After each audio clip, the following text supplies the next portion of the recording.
Coucou la famille, c'est Kinglish Monanzambe en direct de Kinshasa. Rendez-vous sur YouTube et abonnez-vous massivement à la chaîne Info Plus RDC. Les belles informations, les bonnes informations factuelles, vérifiables et vérifiées. Info Plus RDC, rendez-vous tous sur YouTube. Easy.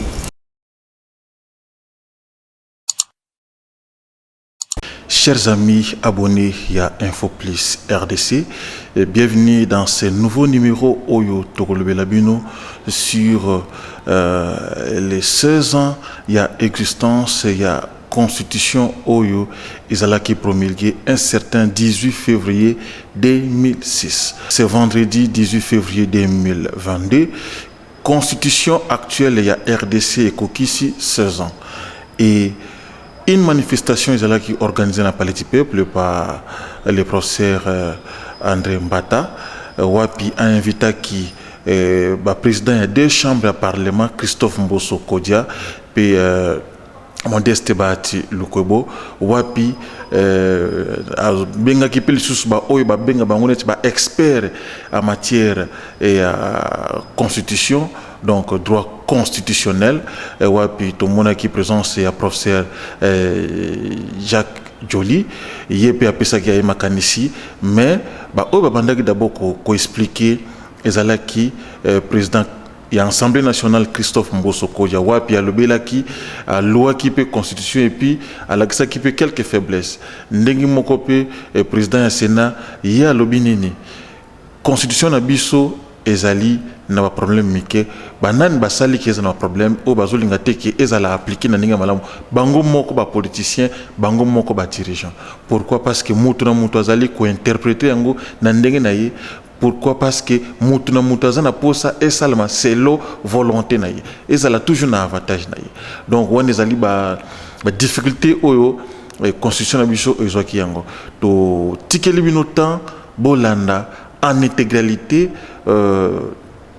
différents exposés à intervenants na colloque oyo et puis to kutana juste après pour conclure mission nabiso bolanda image kitoko ya Janime Ngape Ndeko Jinel Pezo. Avant kito banda na sengi na bino chers abonnés ou encore oyo zali kolanda biso na ngonga oyo, abonnez-vous massivement na chaîne YouTube Nabiso Info Plus RDC. Abonnez-vous massivement na compte Twitter Nabiso Info Plus RDC. Abonnez-vous massivement na page Facebook Nabiso Info Plus RDC. Donc ndenge na lobby ndenge pe komami. Donc soutien na bino ya munene na musato za ko sa les ali juste ko s'abonner massivement.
Étant donné que sa lutte pour la promotion de la démocratie est très remarquable dans ces pays depuis plus d'une décennie.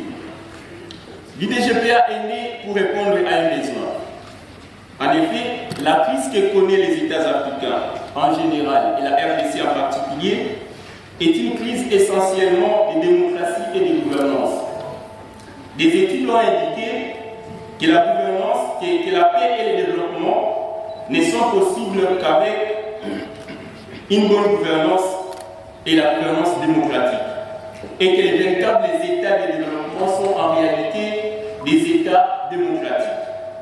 En RDC, l'exposé des motifs de la Constitution du 18 février 2006, dont nous célébrons le 16e anniversaire aujourd'hui, note que depuis son indépendance, la RDC est confrontée à des crises politiques récurrentes et que celles-ci ont notamment eu pour cause fondamentale la contestation de la légitimité des institutions et de leurs animateurs. L'IDGPA a donc pour objectif de promouvoir la démocratie et la gouvernance pour répondre aux besoins de la paix et du développement. C'est en vertu de cela que l'IDGPA a fait de la promotion et de la défense de la Constitution son cheval de bataille. L'objectif ici est de promouvoir la culture constitutionnelle, source de stabilité, aussi bien parmi les dirigeants que parmi les gouvernés. Pour répondre à cet objectif, l'Institut mène de recherche qui aboutissent à des publications scientifiques, dont quelques-unes sont exposées à l'entrée de cette salle. Mais la plus grande réalisation de l'Institut en termes de publications scientifiques reste la revue africaine de la démocratie et de la gouvernance, une revue internationale bilingue anglais-français et inter- et multidisciplinarité, dont le comité scientifique est constitué d'experts qui sont éparpillés à travers le monde. Au-delà des publications scientifiques, l'IDGPA a également investi dans l'activisme citoyen, notamment pour la défense de la Constitution et la gouvernance démocratique. Et monsieur le modérateur a eu le mérite de le rappeler. Les membres de l'Institut ont eu, au péril de leur vie, à s'associer aux différentes forces politiques et citoyennes pour exiger le respect de la Constitution et la gouvernance démocratique dans ces pays. Et nous sommes fiers aujourd'hui du tournant politique que la RDC connaît depuis 2019. Cependant, les défis, allais-je dire, restent immenses et l'IDGPA a vivement besoin d'être accompagné sur tous les plans pour davantage donner le meilleur de lui-même. Mesdames et messieurs, Excellences, honorables, à vos titres et qualités respectifs, tout protocole respecté, j'ai dit et je vous remercie. Merci beaucoup, M. Roger. Nous invitons donc à monter au podium, et là, s'il vous plaît. Et puis vous allez être suivi par la personne dans le matin et le président de l'Assemblée du Sénat va vous suivre aussi. S'il vous plaît. Et parmi les intervenants, il y aura le professeur Émile Bouli, qui va être pour alors nous allons donc le protocole observé. Permettez-moi avant toute chose de remercier l'Institut de la démocratie. L'Institut pour la démocratie, la gouvernance, la paix et le développement, que dirige le professeur Mbata André pour cette merveilleuse initiative de célébrer les 16 ans de la loi fondamentale de notre pays, s'acquittant ainsi du royal devoir de mémoire. Ne dit-on pas que nul n'a le droit d'effacer l'histoire d'un peuple, car un peuple sans histoire est un monde sans âme. Et pour m'associer à cet événement, je n'ai pas hésité de répondre positivement à l'invitation qui m'a été lancée par cette organisation pour prendre part aux présentes assises. En prenant la parole à cette occasion, je garde constamment en mémoire le 18 février 2006. Était en effet, en quelque sorte, l'issue de la nation nouvelle de son histoire. Les eaux tranquilles. C'est une constitution destinée à affronter les défis auxquels notre pays a fait face, avec une conception claire de l'impératif démocratique et une détermination à mettre fin aux nombreuses crises qui ont marqué juste il y a peu son histoire.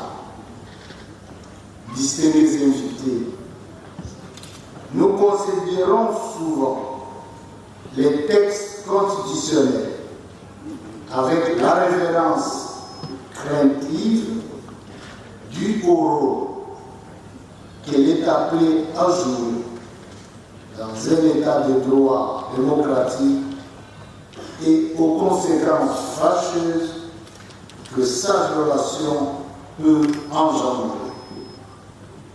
Mais le texte de 2006 est d'abord celui d'un élan nouveau, d'un mouvement profond de rénovation des institutions, épousant ceux de la société. C'est parce qu'elle était faite pour cela que notre Constitution a traversé aujourd'hui 16 ans couronnés d'une alternance au sommet de l'État. Cette dynamique ne s'est pas épuisée et restée vivace et seconde pour autant qu'on en ait épuisé la logique profonde qui est, à mes yeux, celle d'un syncrétisme original. La première raison est que ces textes constituent un point d'équilibre entre les unitaristes et les fédéralistes. Elle embrasse et conjugue savamment les idées de l'État et des nations, des traditions et des cultures diverses qui ont organisé notre paysage intellectuel et politique, et même structuré notre inconscient collectif. La Constitution de 2006 a légitime de récapituler notre histoire constitutionnelle, et cela est vrai sous l'angle de la garantie des droits comme sous l'angle de la séparation du pouvoir et sauvegardant les pactes républicains acquis à Saint-Cite. Tel est cette grammaire hybride, tel est l'équilibre neuf et audacieux qu'elle construit. À travers cette Constitution,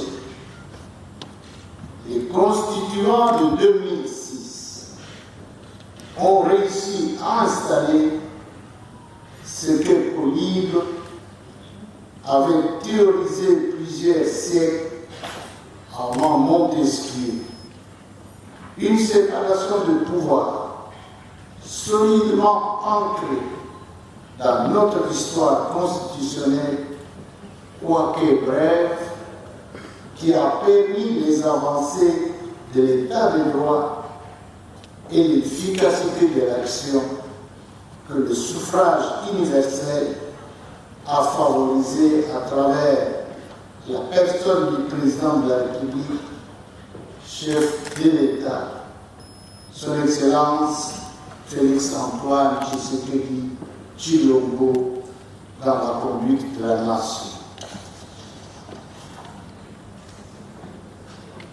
Je crois profondément que notre Constitution devra sa longévité à cette fidélité à notre histoire constitutionnelle et à cette compréhension intime des influences dont elle procède, car c'est en s'enracinant dans les schémas éprouvés, en harmonisant les leçons de l'histoire et à construire les socles sur lesquels nous vivons depuis 16 ans et dont la solidité est désormais attestée par l'alternance intervenue au sommet de l'État. L'élan de 2006 conjugue à cet égard l'instabilité politique et l'impuissance qui mine notre pays. Cette constitution est et reste l'antidote puissant à la résignation démocratique. La force de la Constitution de 2006 ne réside pas seulement dans sa part d'idéal, elle tient surtout à la volonté d'affronter la part de réel. Ce principe de réalité s'est imposé face à un monde redevenu imprévisible et labile. Distingués invités, certes, les blocs se sont désagrégés, mais de nouvelles puissances régionales apparaissent, tandis que l'ordre multilatéral vacille.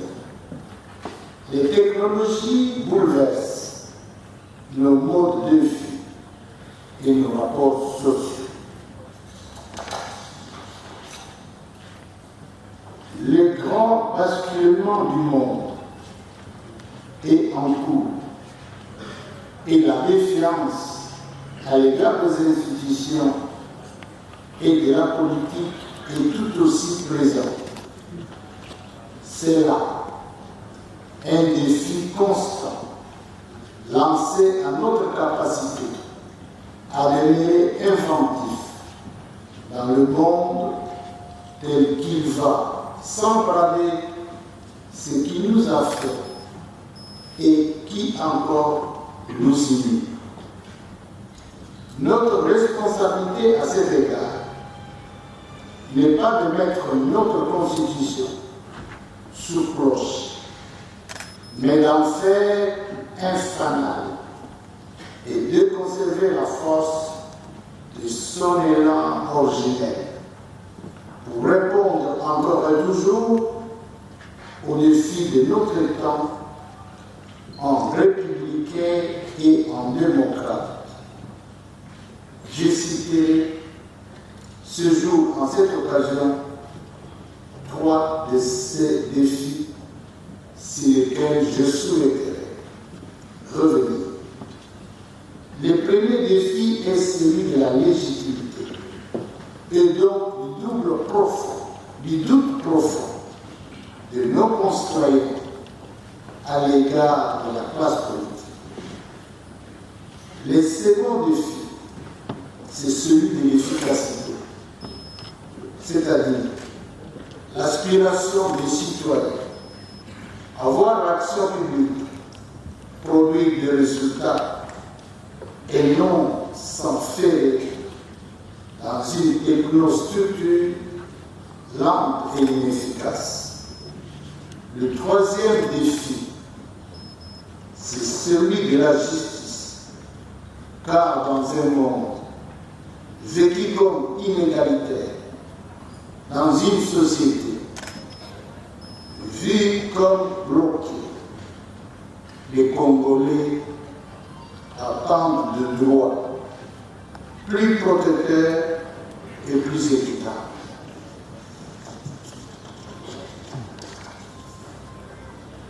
Dès lors, une constitution est tout à la fois. Source du pouvoir, recueil de libertés et valeurs fondamentales. Grammaire des mécaniques institutionnelles. Savoir en pratiquer les souplesses et parfois en modifier est la meilleure garantie de sa pérennité pour l'avenir. À partir de nos égos personnels, pour cette raison, Antoine Tshisekedi Tshilombo et à maintenir vivant qui est le lot. C'est peu, mais également c'est beaucoup lorsque l'on fait le droit comparé et qu'on jette un regard sur ce qui se passe dans la plupart des pays du monde et en particulier les pays africains. Si nous jetons un regard sur notre propre histoire, surtout l'histoire constitutionnelle, ceux qui ont mon âge ou qui approchent de mon âge se rappelleront que c'est fréquemment qu'il y avait des révisions constitutionnelles. Et c'était parfois par ordonnance de loi. Nous qui étions encore si jeunes, on ne comprenait pas grand-chose, mais en fait, on était en train de toucher à la vie de la nation, sans la consultation du peuple. Que nous ayons passé ces années, cela doit être salué, mais également, je pense que le moment est arrivé pour qu'une évaluation objective se fasse sur les avantages, les désavantages, les incohérences, parce qu'il y en a aussi, les insuffisances et pourquoi pas les améliorations à envisager pour que la Constitution réponde effectivement aux attentes de la population. Mon collègue, le président de l'Assemblée nationale, vient de décrire l'histoire constitutionnelle de notre pays. Il a démontré les avantages, le bon côté de notre Constitution. En terminant, il a insisté sur l'ego des acteurs politiques et en particulier des dirigeants. Je pense qu'effectivement, l'égoïsme de nous les acteurs politiques, de nous les dirigeants, a mis en mal notre propre Constitution. Parce que chacun voulait l'interpréter ou la pratiquer à son avantage. Lorsque il n'y trouve pas un intérêt, il essaie d'aller contre justement cette Constitution, contre les lois de la République. Ce qu'il faille condamner fermement.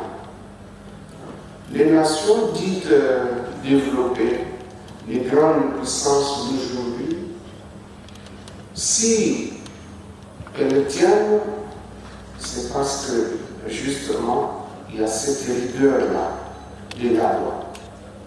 La loi qui s'applique à tous. La loi qui est au-dessus de tous. Très souvent, on croit que le banditisme n'existe que dans nos pays africains. Mais je crois que le grand banditisme se manifeste plus dans plusieurs pays et surtout les pays occidentaux. Inutile de vous citer les exemples, vous en connaissez. Mais ce qui fait la force de ces pays-là, c'est que c'est vrai, vous pouvez vous conduire comme vous voulez, vous pouvez vous mettre en marge de la loi, mais aussi la loi s'applique avec vigueur et rigueur à votre égard. C'est ce qui fait la force de ces pays-là. Aujourd'hui, nous devons nous interroger sur les avantages qui viennent d'être décrits et de plus en plus, et en toute objectivité, il faut qu'on se demande si il ne faudrait pas relancer à nouveau le débat entre unitaristes et fédéralistes. Pourquoi je le dis? Parce que ces deux grandes tendances ont conduit à la rédaction de cette constitution. Nous y avions pris part. Et ce qui est dans cette constitution, c'était une solution médiane. C'est-à-dire, pas totalement l'unitarisme tel que connu sur le plan scientifique, et pas totalement le fédéralisme. On est au milieu. Mais lorsque nous voyons ce qui se passe dans nos différentes provinces, nous pouvons nous poser des questions pour savoir si nous devrions continuer sur cette voie-là ou nous devrions renforcer l'autorité de l'État. De plus en plus, nous constatons que l'absence de l'autorité de l'État donne naissance au désordre, donne naissance à la création de groupes armés, donne naissance à une sorte de cacophonie, et tout cela fait que le peuple ne trouve pas son compte. Tout cela fait que le développement tant vanté et tant attendu n'est pas au rendez-vous. J'avais suivi un collègue professeur sur un plateau de télévision. Il disait courageusement que pour des pays comme le nôtre, il pensait qu'il fallait revenir au régime présidentiel. Au régime présidentiel, pour qu'il y ait une seule personne, celle qui a le contrat avec le peuple tout entier, qu'il revienne à lui de rendre compte directement. Il a ajouté, évidemment en utilisant un mot que je ne souhaiterais pas qu'on répète, je veux le dire une fois pour qu'on ne puisse pas le répéter. Il disait qu'il fallait un tout petit peu de dictature pour que les choses marchent dans nos pays. Mais en scientifique, il ne faut pas d'emblée rejeter ce que pensent les autres. Mais je pense qu'il nous revient à nous de nous poser la question de savoir, en libéralisant tout, en ouvrant toutes les vannes, jusqu'à autoriser que, bon, aujourd'hui, nous ayons presque 800 partis politiques. Est-ce que tout cela est à l'avantage du peuple congolais? Je pense qu'il faut faut qu'on se pose toutes ces questions. La Constitution, elle est là, mais pour qu'elle soit efficace et qu'elle soit au service du peuple, elle doit être accompagnée des lois et même des actes réglementaires pour sa mise à l'application. Vous comme moi savons qu'il y a plusieurs dispositions de la Constitution qui restent toujours dans le tiroir, qui ne sont pas appliquées. Rien que l'exemple de la retenue à la source, les recettes à caractère national, tout cela n'est pas encore d'application. Les questions liées à l'égalité des sexes, il y a des améliorations, mais on n'y est pas encore. Et beaucoup d'autres questions restent pendantes. Lorsque nous regardons, et là je réfléchis comme financier, l'impact de la décentralisation qui doit être rémunéré par l'État. Vous avez les provinces, les députés, les ministres provinciaux, et si on devait aller loin, jusqu'au Conseil. Au nom de l'Institut pour la démocratie, la gouvernance, la paix et le développement en Afrique, je voudrais d'abord m'acquitter d'un agréable devoir. Le premier devoir, c'est de rendre hommage à son Excellence Félix Antoine Tshisekedi, président de la République et chef de l'État, qui a encouragé l'idée de ce colloque sur le 16e anniversaire de la Constitution. Je remercie également les présidents de nos deux chambres qui nous ont soutenus et qui ont permis pour la première fois que cette grande fête de la Constitution de la République se tienne au palais du peuple. Et lorsque nous lisons le préambule, les premiers mots, c'est nous, peuple congolais. Donc il n'y avait pas de meilleure place que le palais du peuple pour célébrer ce 16e anniversaire de la Constitution de la République. Je remercie donc aussi toutes les autorités présentes et représentées. Je remercie tous les collègues qui ont répondu nombreux à l'appel à la communication. Les communications sont venues partout, de l'intérieur comme de l'extérieur du pays. On ne peut pas les dire toutes, mais du moins je remercie ceux dont les patrons étaient retenus. Et d'autres, nous pourrons les publier dans la revue africaine de la démocratie et de la gouvernance, qui est une revue internationalement reconnue. Je reconnais également la présence de toutes les autorités, des avocats, des magistrats, des agents publics, de plusieurs personnalités qui sont ici dans la salle, et également nos nombreux étudiants qui nous ont suivis également ici pour suivre un cours de droit constitutionnel au Palais du Peuple. Il y a quelques années, un constitutionnaliste kenyan au côte Ogendro posait une question assez embarrassante pour les juristes. Et sa question était la suivante.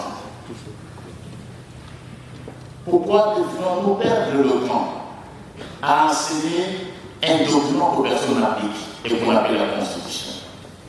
Pourquoi?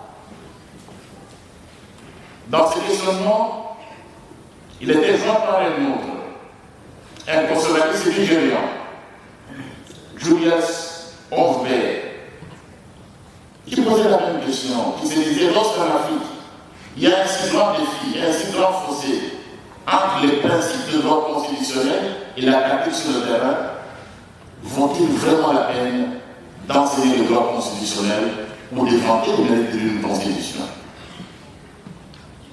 Et d'autres, Guy et Mark Osland,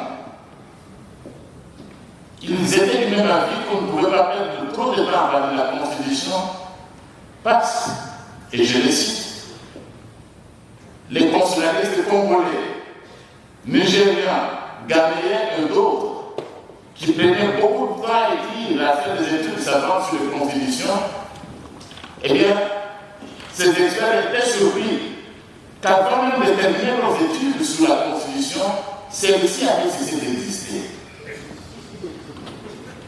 Alors, vous voyez vraiment la terre.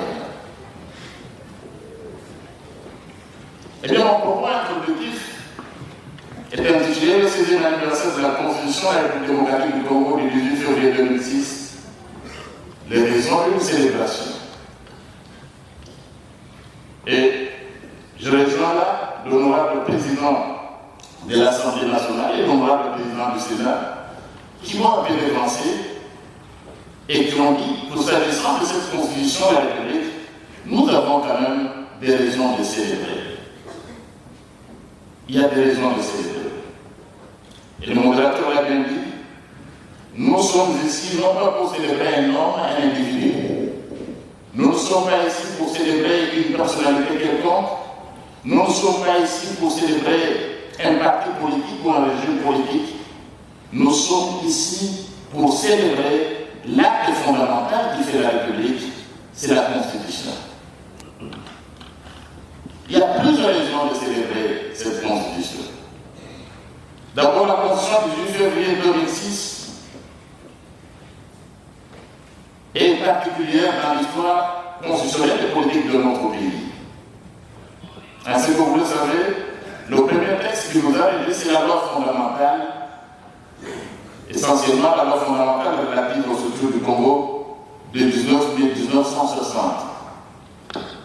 Et beaucoup de collègues le savent, et nous étudions aussi, que la loi fondamentale était en réalité une constitution belge pour les Congos.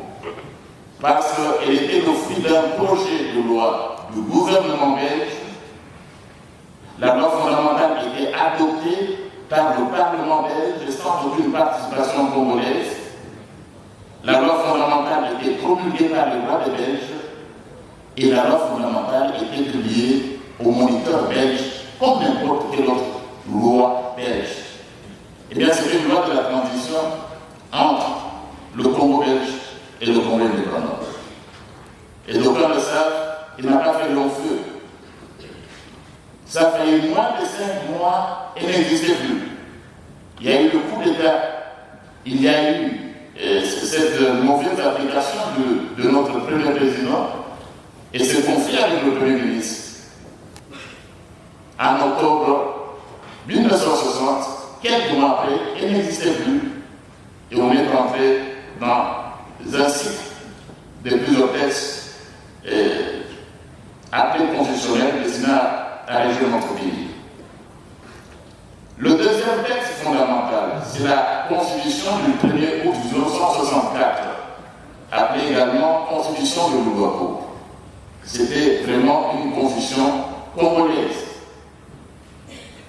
Elle a permis de réunifier le pays, de jeter les bases d'un état de droit constitutionnel.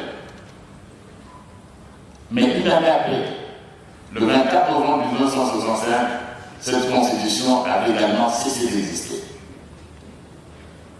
La troisième constitution, c'est la constitution du 24 juin 1967, dite révolutionnaire. Elle n'était pas mauvaise en soi.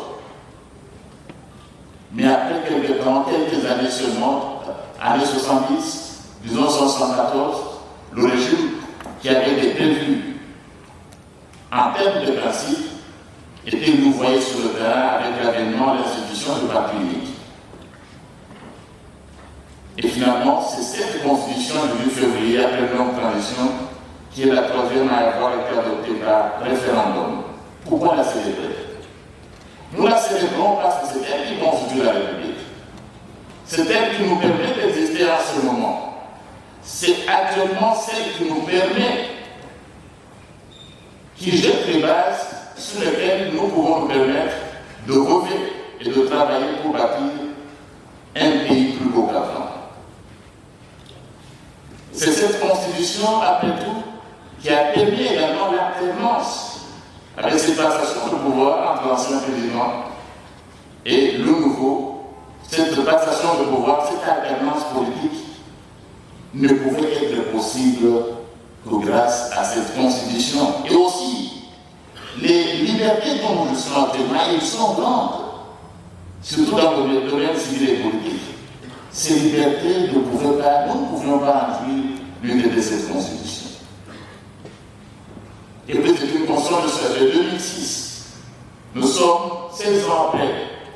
Elle a été subie des modifications une seule fois, mais elle tient le pouvoir qu'elle contient les fonds. Donc, mimétisme intellectuel, c'est un fiasco total, la décentralisation chaotique.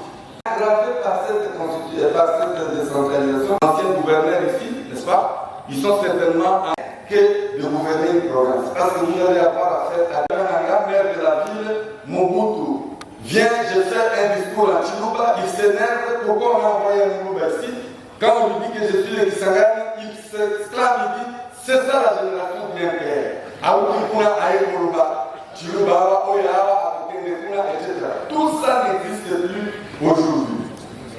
Il n'y a ni péréquation, on l'a dit, ni rétrocession, ni retrait à la course de 40% des recettes par les provinces, ce qui entraîne des déséquilibres entre entités. Et aujourd'hui, je vous informe que le maire d'une commune de la ville de Bouloué, par exemple, est de loin plus fliqué que le gouverneur de la province du Nord-Ouganda, par exemple. Et on ne corrige pas, alors que la Constitution devrait, n'est-ce pas, renforcer la solidarité nationale. Un autre problème, je m'excuse, l'inflation juridictionnelle. Je m'excuse, je suis devant les chefs de juridiction, des juridictions. Bon. Nous remarquons que c'est une. Monsieur le Président, nous étions parfois dans la clandestinité. Et que le professeur qui partait pour la contre sur l'anniversaire de la Constitution était carrément menacé de sanctions à l'université. Donc les choses ont bien évolué dans ce sens. Nous fêtons donc, nous célébrons le 16e anniversaire de cette Constitution. Ça a été dit, 16 ans de la vie d'une nation, ce n'est pas grand-chose. Si on voit des États comme les États-Unis qui ont une constitution depuis pratiquement 3 siècles, si notre puissance colonisatrice, la Belgique, a une seule constitution depuis son indépendance en 1830, et la France, qui est une grande consommatrice des constitutions, a une seule constitution depuis 1958. C'est pour dire que, nonobstant ce qu'en pensent les soi-disant positivistes, parce que moi je ne les considère pas comme un sociologue, moi je les appelle des unijambistes, si pas des écologistes, tout simplement parce qu'ils sont dans une forme de cécité. Et en ce qui concerne particulièrement le droit constitutionnel, ils vous diront que notre pays n'a connu que 3 constitutions définitives et que les autres sont des constitutions intérimaires, transitoires. Mais qu'elles soient transitoires ou intérimaires, c'est une constitution. Alors, on discute avec eux sur le nombre de constitutions et ils disent 3, d'autres disent 10. Mais nous, lorsque nous prenons la question constitutionnelle dans sa dimension de sciences sociales, de droit et de sciences sociales, donc une science humaine, nous disons que nous sommes un pays qui souffre d'une pathologie constitutionnelle. Nous sommes dans un pays, vous l'avez dit, en 60 nous avons une loi fondamentale, mais qui pratiquement 3 mois après, c'est-à-dire que en septembre, nous avons un décret de loi constitutionnelle qui organise les Jeux. Et puis après, d'autres décrets de loi constitutionnelle. Et tout au long de notre histoire, les 3 textes ont été submergés par des textes dits provisoires ou transitoires, mais qui avaient valeur constitutionnelle parce que ça représentait le jeu politique. Mais ce n'est pas ça le débat d'aujourd'hui. Nous avons assisté donc à une kermesse constitutionnelle avec des constitutions octroyées, des constitutions conventionnelles, des constitutions adoptées par référendum, mais il y a aussi des constitutions avortées, des constitutions dédoublées, des constitutions tue, comme la Constitution de 64, il y avait une constitution qui était là, mais il y a une autre qui était cachée, une constitution en philologie, qui devait entrer en vigueur 3 cycles après.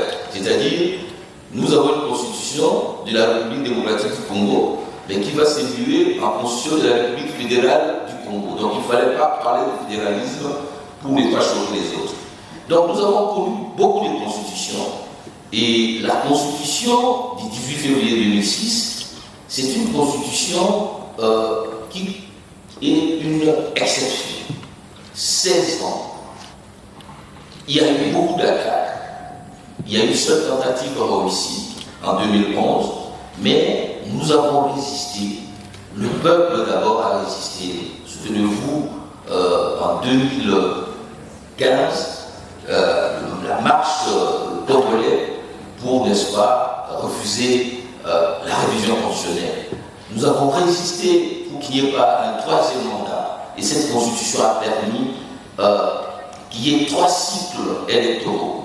Un premier cycle d'apprentissage, un 2e cycle d'appropriation et un 3e cycle d'alternance. Donc nous nous battons maintenant pour savoir un 4e cycle de consolidation, toujours sous la même constitution. On parle d'abord de ce que nous appelons l'ingénierie, qui considère en fait les lois constitutionnelles nées dans toute sa beauté.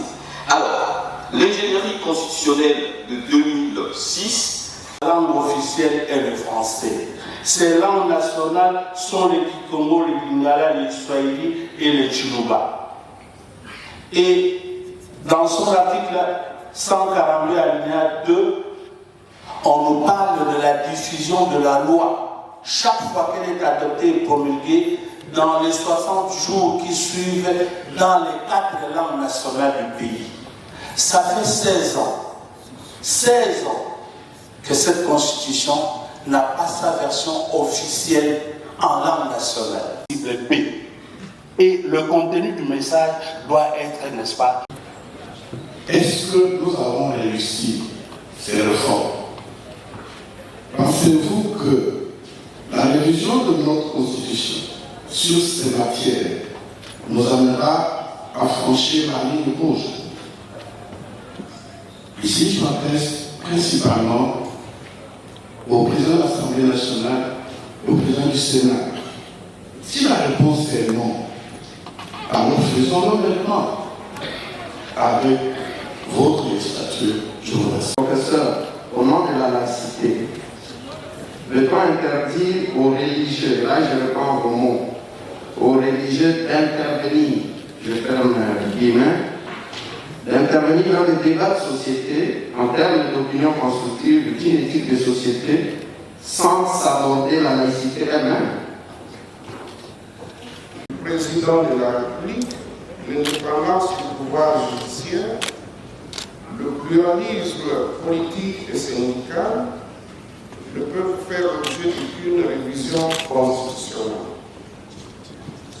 Nous avions démontré ici que 16 ans après, nous n'avons pas rencontré les aspirations de notre peuple. Le peuple a besoin du logement, des soins de santé, de l'éducation, bref, de meilleures conditions de vie. Mais vous serez d'accord avec moi que depuis notre accession à l'indépendance, les conditions de vie de notre population n'ont fait que se dégrader. Vous avez remarqué également que depuis le 24 avril 1990, le désordre s'est installé et ne permet pas à ce que nous puissions nous développer. La Constitution du 18 février 2006, quelles sont les incidences juridiques qui en découlent? En effet, je dois vous avouer, mesdames et messieurs, que la Constitution dont nous parlons ressemble, si on était médecin, au code médical pour l'exercice de la profession de médecine. Le code dont on recouvre le médecin pour soigner le corps humain. Ce n'est pas parce que nous sommes tous malades par moment que chacun, telle est la Constitution. Certaines matières, par exemple, la Cour prenait pratiquement la peau d'escampette en se déclarant incompétent ou en déclarant certaines actions, certaines requêtes irrécevables au lieu d'aller au fond. Donc nous avons effectivement un problème d'interprétation au niveau de la Cour constitutionnelle et au niveau des hautes juridictions. Mais comme je vous l'ai dit, cette question-là va être débattue pendant ce colloque. Merci. On va appeler le troisième panel. Est-ce que le doyen veut parler?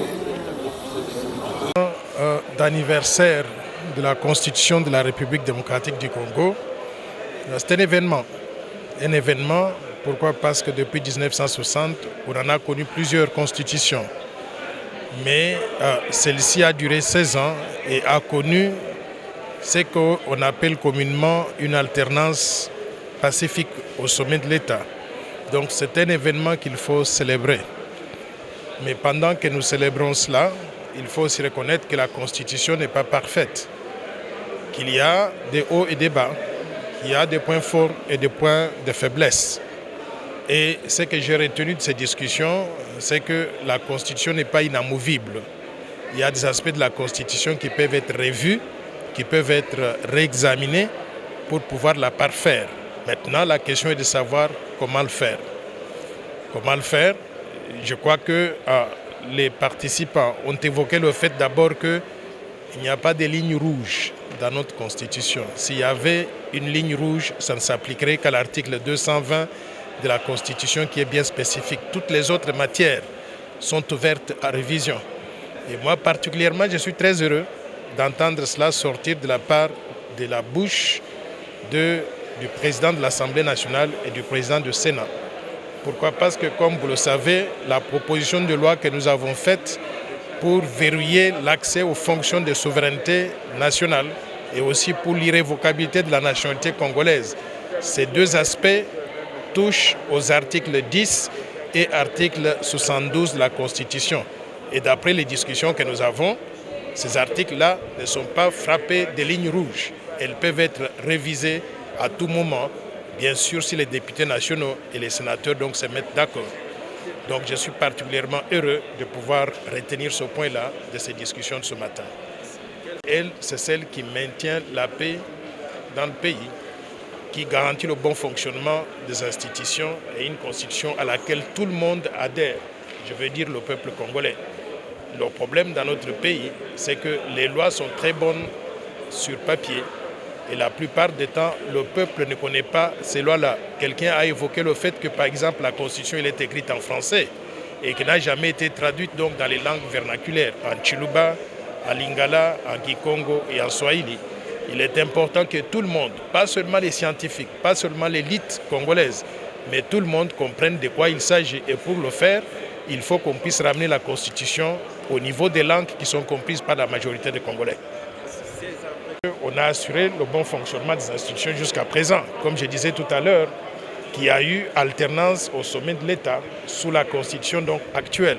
On peut considérer cela comme étant un acte très positif qui a été réalisé avec la Constitution en cours. Cependant, il faut reconnaître qu'elle n'est pas parfaite, cette Constitution, et qu'il y a des aspects qu'il faut améliorer. C'est pour ça que nous, personnellement, on a mis sur la table ces questions de révision de l'article, par exemple, 10 de la Constitution et de l'article 72 de la Constitution pour verrouiller l'accès à certains postes, en les réservant exclusivement aux Congolais qui soient nés de pères et de mères congolais.